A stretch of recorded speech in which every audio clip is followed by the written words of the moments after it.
வணக்கம் மக்களே. குலதெய்வ கோயிலுக்கு போயிட்டு வாங்க.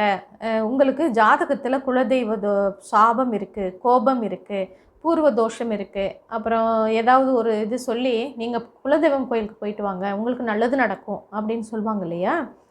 அப்போது எந்தெந்த நாட்களில் போகலாம் அப்படின்னு பார்த்தா, பெரியவங்க நமக்கு சொல்லியிருக்கிற மகா சிவராத்திரி, அமாவாசை, பௌர்ணமி, அப்புறம் முக்கியமான நல்ல நாட்கள், அந்த நாட்கள் எல்லாம் தாராளமாக நம்ம குலதெய்வ கோயிலுக்கு போயிட்டு வரலாம்.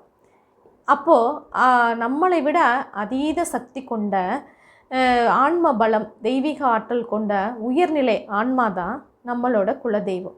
நம்ம குழந்தைகளை விட நம்ம கொஞ்சம் அனுபவமும் சக்தியும் அந்த அறிவும் நம்ம பெற்றிருக்கோம் இல்லையா?